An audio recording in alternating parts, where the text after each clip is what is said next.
Ngobrol asik bersama aku Randi, Aku Riza. dan kita bakalan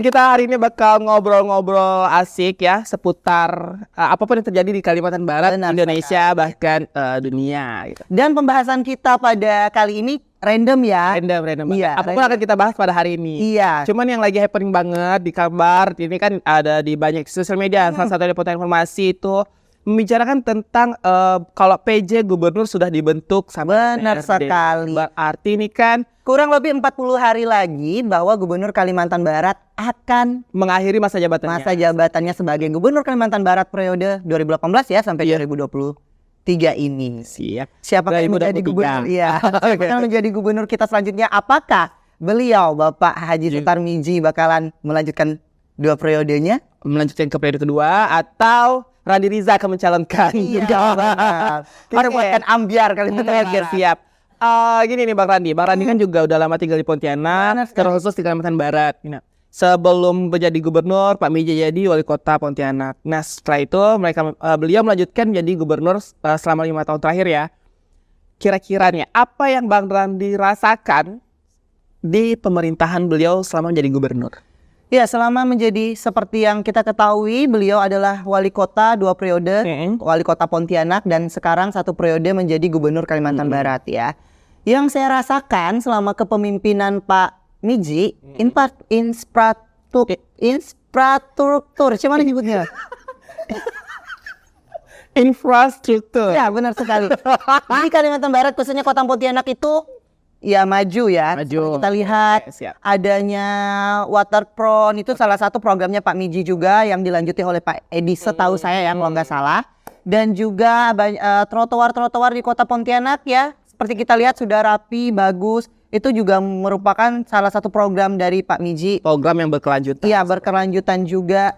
Dan kita lihat pagar-pagar kantor gubernur ya. Udah mulai bagus ya. Dan seperti yang kita ketahui pernah ada nilaian jumlah nominal yang ber-MM Oke, di kawasan Pendopo Gubernur. Oke, siap. Ya, itu kan merupakan salah satu program dari Pak Miji juga, dan seperti yang kita ketahui dan kita lihat bahwa yang dibuat itu nyata adanya ya. Kita lihat mewahnya sebuah pagar pendopo yang eman itu. Yang sempat viral kemarin. Benar. Kenapa sempat viral? Karena waktu itu kan angkanya mencapai 6,8 M. Benar. Kenapa sempat viral? Karena waktu itu orang-orang Pada menjadi tolak ukur. ya enggak terlalu penting, urgensinya tidak terlalu ingin. Pada saat ini juga kan Lagi COVID lagi tinggi juga. lebih baik dialokasikan untuk Pendanaan COVID. iya kesehatan. Dengan nominal yang cukup besar itu, kita tuh menjadi tolak ukur bahwa membangun pagar dengan 6M something itu cukup banyak Besar ya. ya. Tapi seperti yang kita lihat bahwa pagar itu memang ya nyata ya, harganya memang sesuai kalau kita sebut dengan harga 6M something. Bisa dirasakan juga untuk masyarakat Kota Pontianak dan Kalimantan Barat karena Taman Pendopo itu dibuka untuk Umum dan menjadi salah satu objek wisata yang ada di Kalimantan Barat, khususnya di Kota Pontianak juga. Oke, nih Bang Radin. Pertanyaan kedua nih ya, Bang Radin. Saya tahu nih Bang Radin ini sambil minum dulu. Kalau kalian mau lihat berita update, FIFA.co.id merupakan media terbagus ya. Menurut saya nih media Ini menurut aku nasional ya, FIFA ya. FIFA. Minum ala Barbie ya, nyum gitu. Baby jam. Oke. Kita perlu sponsor ya. Oke, Rumangsa ada. Oh, hari ini gratis, besok bayar Rumangsa. Gitu spill. Nih, Bang Radin ini kan, saya tahu Bang Radin ini kan influencer juga yang berasal dari Sekadau. Apa tanggapan Bang Randi tentang stigma Pak Miji sekarang nih akhirnya nih sering diberi gelar atau pernah saya dengar gelarnya itu Gubernur Pontianak. Tanggapan Abang gimana? Setuju atau tidak? Iya, benar sekali ya. Sebenarnya itu menurut saya ada benarnya stigma seperti itu. Karena pada saat ini yang kita lihat infrastruktur yang memang dibangunkan, Dia prioritaskan ya diprioritaskan memang di kota Pontianak. Mungkin karena Pontianak itu merupakan salah satu ibu kota, pusatnya kota Kalimantan Barat ya. Dan saya juga merasakan banyak sekali ketertinggalan di daerah-daerah termasuk 14 kabupaten kota ini. Ya, itu sepengetahuan saya. Karena saya juga kebetulan kita kerja di media, kita juga melihat ya perkembangan sejauh ini Seperti ya saya dulu ingat sekali waktu zamannya Cornelis. Cornelis pernah datang ke salah satu kecamatan yang ada di Kabupaten Sekadau, yaitu Kecamatan Nangataman. Mereka membuka jalan lintas Kabupaten Sekadau, lintas provinsi ya itu ya.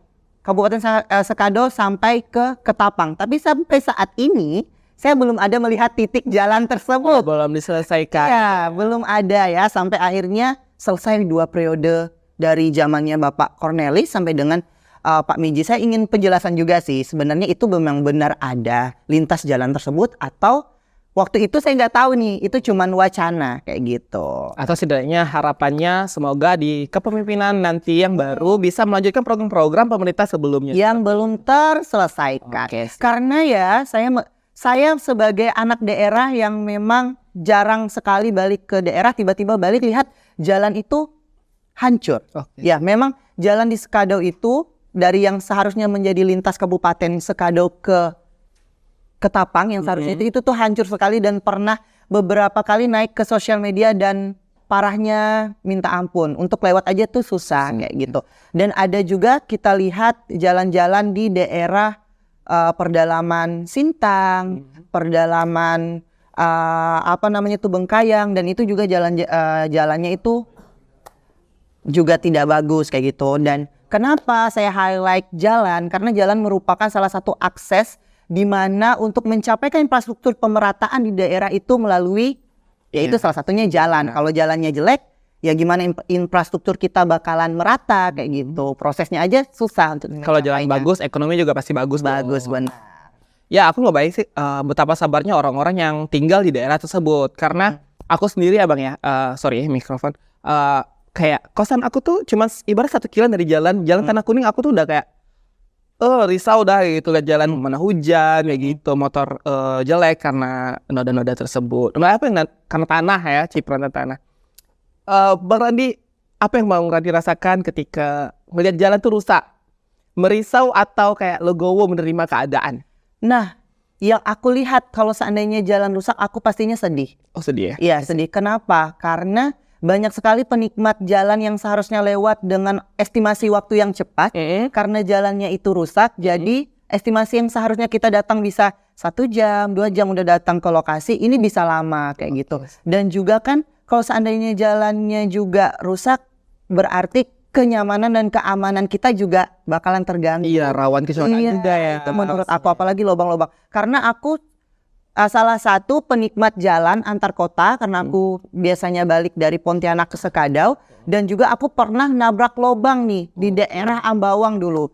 Ya, di daerah Ambawang nabrak lubang, dan lubangnya itu gede banget sampai akhirnya sekarang udah dibetulkan. Itu juga merupakan salah satu kinerja pemerintah yang memperhatikan ruas jalan. Cuman itu kan jalannya internasional ya, tapi masih banyak belum ada pemerataan jalan di daerah-daerah. Itu yang disayangkan. Kasihan orang-orang di luar daerah yang mau berjalan mungkin ya. Susah ya. Iya. Mau pakai baju cantik pun jadi susah gitu. Iya. Kalau hujan kena cipratan, kalau kering kena debu kayak gitu. Iya. Terus ini nih Bang, kita tarik 2 tahun yang lalu, yang dimana Kalbar itu tuh salah satu wilayah yang sangat amat ketat peraturan tentang COVID. Baik itu dari tes Swab. swab PCR segala macam, itu Pontianak Kalbar ya yang paling ketat. Pendapat Abang, apakah itu tuh salah satu upaya pemerintah untuk melindungi warganya atau bagaimana? Iya, pertama itu merupakan salah satu program pemerintah yang memang dari nasionalnya ya, dari arahan di sana itu memang udah mewajibkan kita harus tes tersebut untuk menjaga keamanan daerah kita. Kedua, ketika swab itu dilakukan, berarti kan masyarakat kita merasa ini ya, kekhawatiran mereka ya, karena seperti yang kita ketahui COVID yang kemarin itu terjadi, maksudnya orang tidak bakalan tahu kalau seandainya tidak dicek. Oke, siap. Nah, ketika seandainya sudah dicek, dilakukan, berarti sebuah program itu juga udah terlaksanakan kayak gitu. Dan pemerintah juga telah melaksanakan sebuah tugasnya juga kayak gitu ya. Mohon maaf saya potong ya. Kenapa saya bilang ketat? Berarti ada wilayah yang longgar, yang dimana kayaknya sih yang saya rasakan Kalbar tuh satu-satunya yang paling ketat dan terakhir mengakhiri masa pandeminya. Seperti itu. Pendapat abang bagaimana? Apakah itu salah satu upaya pemerintah untuk menyelamatkan warganya dari penyakit COVID, atau adanya indikasi pemerintah berbisnis dengan masyarakat lewat bisnis tes COVID? Serem ya. Ini asumsi ya, ini bukan fakta. Saya juga punya keluarga kebetulan memang kerja di bidang medis di rumah sakit.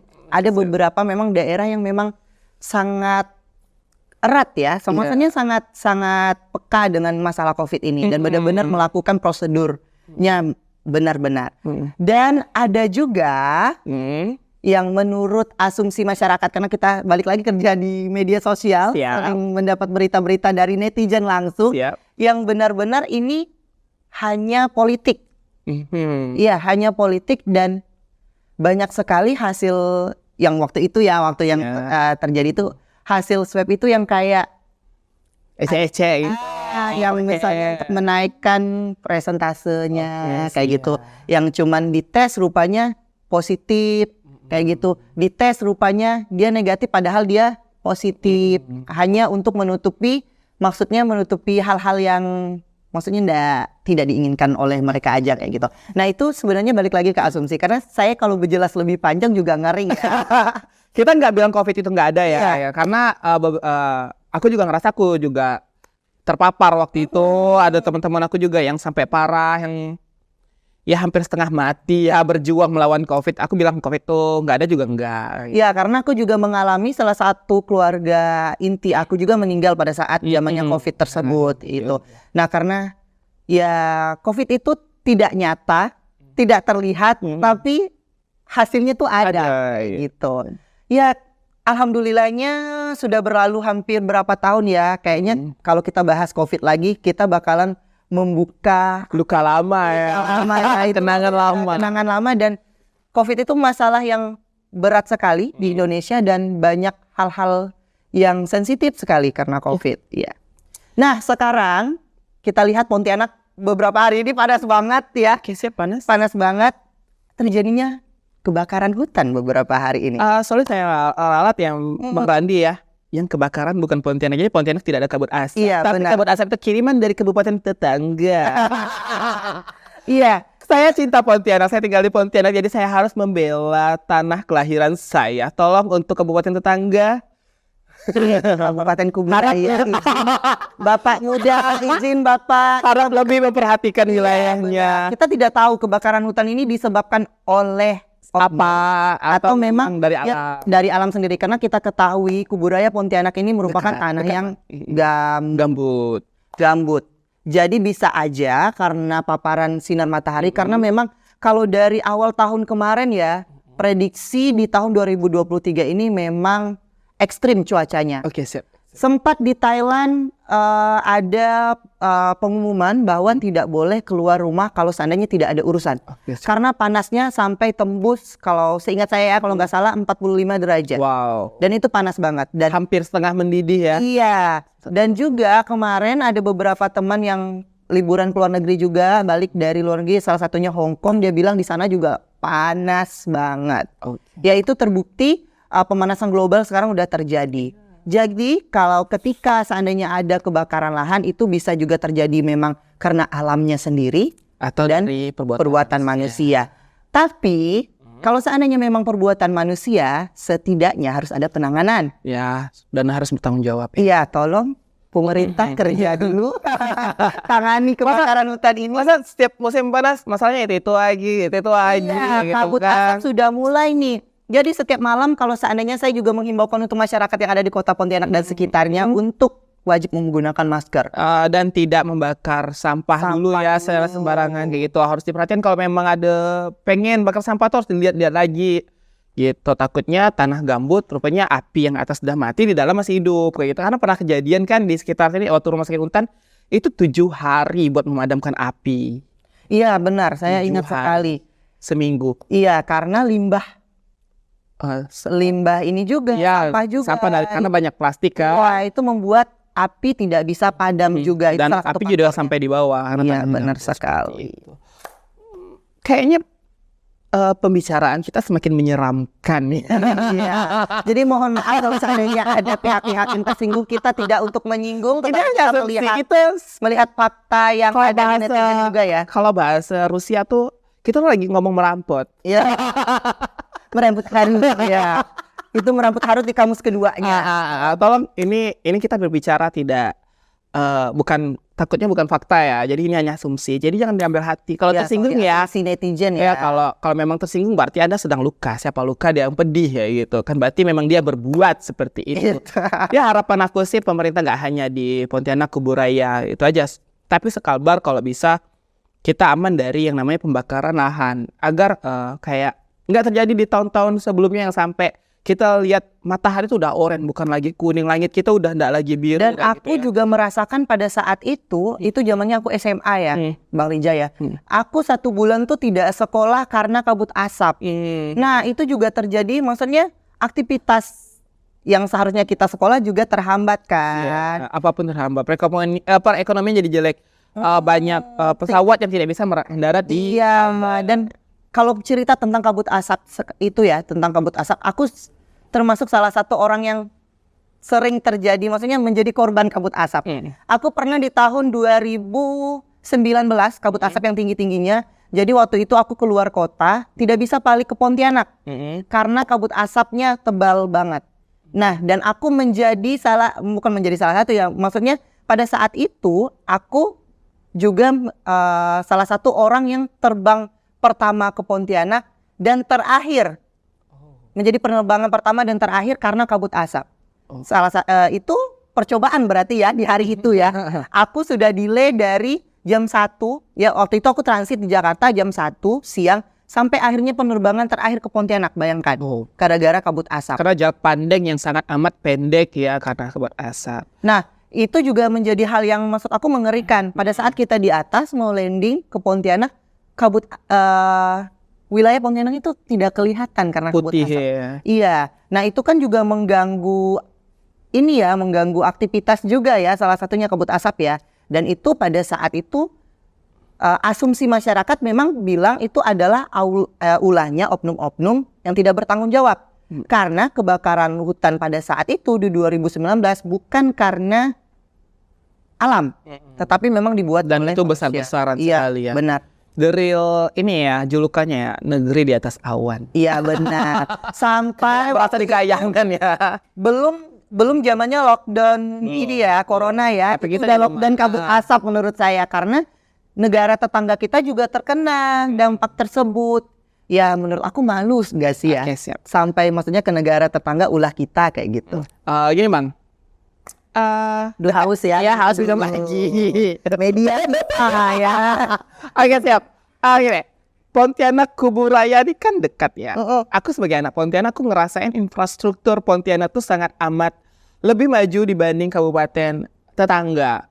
Kayak gitu. Kalau Mempawah ya memang karena jalan provinsi atau jalan negara ya kalau nggak salah aku, karena jalannya mulus-mulus aja. Seringkali aku lihat komentar anak-anak Kuburaya salah melempar kritik. Salah satunya Jalan Serdam, yang dimana ada 2 jalan. Yang satu sisi itu langit bumi ya. Yang satu itu kayak mulus, yang satunya kayak gelombang cinta. 10 gelombang kiri itu kan jalannya yang di Serdam sana yang gitu kan. Kritiknya ke Pak Edi. Kayak mana itu? Menurut Abang apa yang harus dilakukan agar tidak ada kecemburuan sosial antara 2 warga nih ya? Kok wilayah aku kok jalannya jelek gitu kan, gelombang-gelombang. Padahal aku tuh punya bandara, padahal punya ini itu segala macam. Kesenjangan itu semakin terasa saat kota Pontianak ini dengan gencar, dengan barbarly membuat trotoar. Blok Selamat Datang di Kota Pontianak berasa di dunia baru kalau dari Kuburaya. Ya, kalau menurut aku ya teman-teman ya, perlu kalian ketahui Kota Pontianak merupakan sebuah kota yang menurut aku tidak besar pencapaian wilayahnya, kecil. Jadi wajar ketika infrastrukturnya merata. Iya, wajar karena wilayahnya tidak besar. Dibandingkan kita dengan Kuburaya yang sangat luas. Tetapi ketika kalau jalan di dalam kota itu sudah rusak 10 gelombang kanan, 10 gelombang kiri, itu juga kalian harus perlu mempertanyakan. Kalian harus tahu batas wilayah Kota Pontianak dan batas wilayah Kabupaten Kuburaya, termasuk kabupaten-kabupaten lain ya. Ini sebuah pembelajaran juga. Kalian juga harus tahu batasnya sampai di mana. Ketika kalian mau berasumsi, mau komplain, kalian udah tahu harus komplain kemana. Jadi jangan gara-gara Serdam, ya wilayahnya dekat dengan Pontianak, padahal wilayahnya itu sebenarnya bukan wilayah Pontianak, tapi kalian protes kepada pemerintah Kota Pontianak. Walaupun sama-sama Serdam yang dipisahkan oleh sungai kecil ya. Iya, sungai kecil tersebut. Karena walaupun aku bukan orang Pontianak, karena aku juga tahu batasnya di mana. Ya. Pernah mikir gini sih Bang Ran, kalau di tengah kotanya jalan kayak gitu jelek, apalagi di daerah. Iya. Dalamnya ya. Bisa memberi tanggapan, apakah pernah masuk ke daerah lebih dalam lagi, daerah Kuburaya, bagaimana situasinya? Iya, aku pernah, ini maksudnya pernah, karena aku kalau seandainya balik ke daerah itu melewati daerah Kabupaten Kuburaya. Ya, oke siap. Iya, salah satu lubang yang aku tabrak itu adalah lubang jalan Kuburaya. Dan ini maksudnya ceritanya kalau kata bahasa Spanyolnya itu merampot arut. Meramput. Bahasa Spanyol lagi. Ya. Tadi aku rahasia ya. Meramput banyak bahasa ya. Ya, takutnya dibilang meramput arut tapi benar ya. Barija merupakan salah satu teman dekat aku juga yang waktu itu aku pulang ke daerah aku nabrak lubang dan pelak motor aku tuh sampai putus. Pecah, patah. Putus. Oh my. Benar-benar putus. Jadi kalau seandainya patah itu kan ya patah. Ini memang ada jarak hampir 3 jari itu hilang. Oh my. Di pelak motor berarti itu putus ya. Dan aku masih simpan sebagai kenangan di story. Di arsip story aku masih ada. Kayak gitu. Kalau seandainya kalau kalian tidak percaya nanti DM aja aku kirim arsip story. Terus setelah ini aku up lagi gitu ya. Oke, semoga ya dengan nanti adanya pilkada serentak terpilihlah pemimpin yang punya pemikiran baru, yang memang berkeinginan wilayahnya tuh maju ya. Karena aku yakin gini ya, bukan aku sebagai pendukung Jokowi gitu ya. Aku rasa setiap daerah tuh bisa maju kalau memang orang-orangnya tuh jujur kayak gitu. Kita bisa jadi negara lain kayak tadi barusan aku lihat live streaming gimana majunya negara Cina yang dengan tagline mereka Dream of China kayak gitu kan, karena mereka sangat konsen sekali dengan anti korupsi ya. Apapun akan kita bisa buat kalau memang duitnya tuh ada, kalau nggak dikorupsi seperti itu. Kita pasti bisa maju lah ya. Iya, ini juga salah satu karena kita udah cop-copnya udah lumayan ya. Ini juga salah satu pesan dan yang aku rasakan ya. Untuk siapapun yang memimpin itu adalah orang pilihan rakyat yang harus menjaga amanah untuk seluruh rakyat yang ada di khususnya di Kalimantan Barat. Gini juga satu lagi. By the way, misalnya kalian pilih pemimpin terus gagal, itu nasib kalian lah kenapa kalian pilih ya. Dan biasanya tuh pemimpin tuh tergantung dari rakyatnya ya. Karena kesukaan rakyatnya, mayoritas masyarakat pilih dia ya karena masyarakatnya suka dia. Ya udah kalau memang nggak maju ya itu memang udah derita kalian ya, nasib kalian ya karena kalian yang pilih gitu ya. Kita nggak tahu di belakang ada serangan fajar, kita nggak tahu ya. Aku nggak pernah terima ya serangan fajar, aku nggak tahu itu ada tidak. Itu kayaknya heran aku serangan fajar. Misalnya ini kan mentang-mentang jadi dewan udah tak inget dah tuh kata dia, ini kan salah seorang kok pilih dia gitu kan, pilih lah yang ingat kayak gitu kan, mentang-mentang udah dikasih 100 200 gitu kan di tangan coblos gitu kan, derita kau lah kayak gitu ya. Iya, dan juga aku mau ingatkan ke semua ya, bagi kalian pemilih-pemilih ya, pemilih-pemilih nanti tolong jangan golput pertama. Karena satu suara menentukan siapa pemimpin masa depan kita selama satu periode tersebut.